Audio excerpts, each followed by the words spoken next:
DSC preparation కి మిగిలిన తక్కువ సమయాన్ని డిఎస్సి 2024 యాప్ లేదా dsc2024.com తో జాబ్ ని సాధించండి. అదే సమయంలో మనం మాట్లాడుకునే మునుపు ఈరోజు మీరు చూస్తే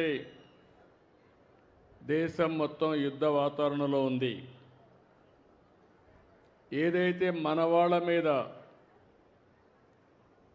ఎవరైతే టెర్రరిస్టులు ఉన్నారో వాళ్ళు వచ్చి దాడులు చేయడం, దానిపైన దేశమంతా కూడా ఎక్కడికక్కడ చలించిపోవడం, అది చూసిన తర్వాత ఇప్పుడే కాదు ఎప్పుడూ మన దేశం టెర్రరిజానికి వ్యతిరేకం. ప్రజాస్వామ్యంలో టెర్రరిస్టులకు ఎక్కడా అవకాశమే లేదు. అలాంటిది మన దేశంలో ఎవరైతే మీరు చూస్తే దేశంలో చాలామంది వివిధ ప్రాంతాలకు చెందిన వ్యక్తులు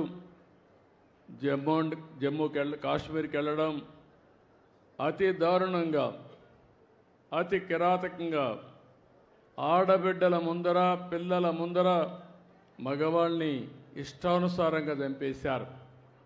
అది చూసినప్పుడు చాలా బాధేస్తుంది.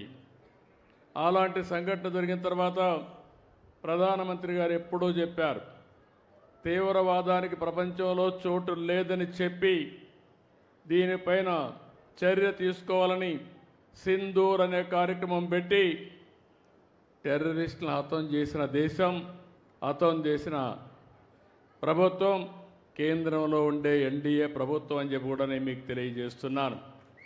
అలాంటి చేసినప్పుడు ఎక్కడికక్కడ వాళ్ళు కరెక్ట్ చేసుకోవాల్సింది పోయి మళ్ళీ ఏదైతే ఈరోజు పక్కనుండే పాకిస్తాన్ అయితే మళ్ళీ మన మీద దాడులు చేస్తూ కవ్వింపు చర్యలు చేస్తున్నారు. అయితే మన దేశంలో ఒకటే చెప్తున్నా, మొన్న కూడా నేను చూశాను, అమరావతి చివరి మీటింగ్ ఆ రోజు ప్రధానమంత్రి గారు వచ్చింది. అమరావతిలో కొన్ని లక్షల మంది సమక్షంలో నేను ఒకటే చెప్పాను, ఈ దేశాన్ని రక్షించే శక్తి ప్రధానమంత్రికి ఉంది, ఎవ్వరూ ఏమీ చెయ్యలేరని మేము ఆ రోజు చెప్పాం. అది చేసి చూపిస్తారని మరొక్కసారి మీ అందరికీ విజ్ఞప్తి చేస్తున్నా. అయితే ఒక్కొక్కసారి బాధ కలుగుతుంది.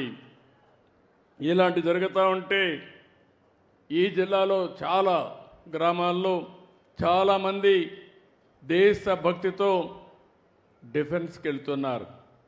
మేము కూడా దేశాన్ని కాపాడాలి, నా వంతు బాధ్యతగా నేను కూడా దేశ సేవ చేయాలని చాలామంది ముందుకొచ్చి యువకులైతే ఈ యొక్క రక్షణ శాఖలో చేరుతున్నారు. అందులో చేరిన వ్యక్తుల్లో మన తెలుగు బిడ్డ మురళీ నాయక్ ఈ జిల్లా వాసి. ఆ మురళీ నాయక్ ప్రాణాలు కోల్పోవడం చాలా బాధేస్తుంది. ఈరోజు మీరు చూసినప్పుడు జమ్మూ కాశ్మీర్ సరిహద్దుల్లో పాకిస్తాన్ జరిపిన కాల్పుల్లో మన ఉమ్మడి జిల్లాకు సంబంధించిన వ్యక్తి నిన్న చనిపోయారు. గోరంట్ల మండలం కల్లి తండాకు చెందినటువంటి మురళీ నాయక్ వీర మరణం, దేశం కోసం చనిపోయారు. బాధేస్తుంది. వాళ్ళ తల్లిదండ్రులతో ఇప్పుడే నేను మాట్లాడాను. తల్లి వచ్చి జ్యోతిబాయ్, తండ్రి వచ్చి రామ్ నాయక్. వారికి నా ప్రగాఢ సానుభూతి తెలియజేస్తున్నా. ఈ రాష్ట్రం, ప్రభుత్వం, సమాజం మీకు అండగా ఉంటామని ఈ సభా సమావేశంలో హామీ ఇస్తున్నానని చెప్పి కూడా నేను మీకు తెలియజేసుకుంటున్నాను.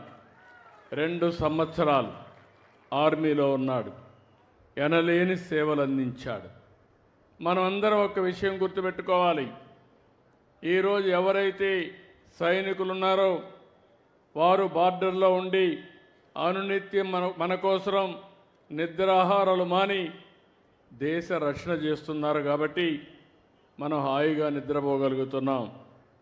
అలాంటి ఈరోజు మనం చూస్తూ ఉంటే కొన్ని దేశాలు ప్రజాస్వామ్యంలో ప్రపంచంలో ఎక్కడ కూడా హింసకు తావు లేదు.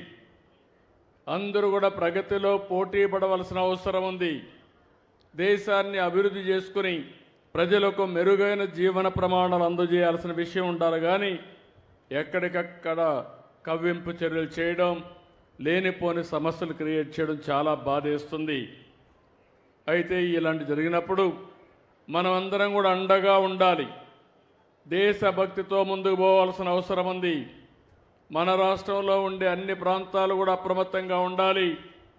దేశం చేసే పోరాటానికి ప్రతి ఒక్క వ్యక్తి సంఘీభావాన్ని తెలియజేయాలి. అండగా ఉంటామని నినదించి చెప్పాల్సిన అవసరం ఉందని చెప్పి కూడా నేను మీకు తెలియజేస్తున్నాను. అందుకే ఇప్పుడే కేశవ్ గారు అన్నట్టు భారత్ మాతాకి అంటే గట్టిగా చేయని మనమందరం నినదించడమే కాకుండా అండగా ఉండాలని చెప్పి మరొకసారి కోరుతున్నా. భారత్ మాతాకి, భారత్ మాతాకి, భారత్ మాతాకి. అదే సమయంలో ఎవరైతే చనిపోయారో, వీరమరణం పొందారో వారి కోసం 2 నిమిషాలు మురళీ నాయక్ ఆత్మకు శాంతి కలగాలని కుటుంబ సభ్యులకు ప్రగాఢ సానుభూతి తెలియజేసుకుంటూ 2 నిమిషాలు మౌనం పాటిద్దాం.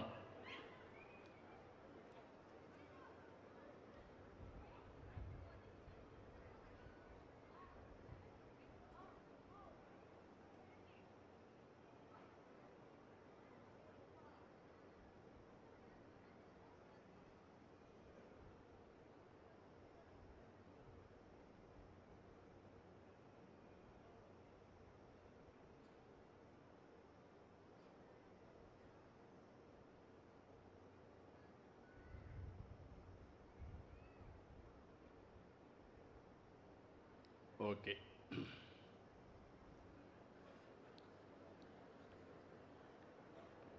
ఇప్పుడే కేశవ్ గారు ఒక విషయం చెప్పారు. ఓసారి జీవితంలో కొన్ని అవకాశాలు వస్తూ ఉంటాయి. కొంతమంది ఆ అవకాశాలు ఉపయోగించుకుని ముందుకు పోతూ ఉంటాం.